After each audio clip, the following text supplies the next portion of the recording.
કંકુ છાટી કંકોતારી મોકલો, કેસર છાટી કંકોતારી મોકલો,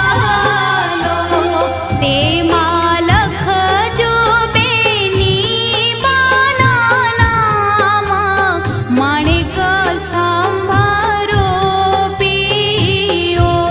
તેમાં લખજો બેની બાના નામ,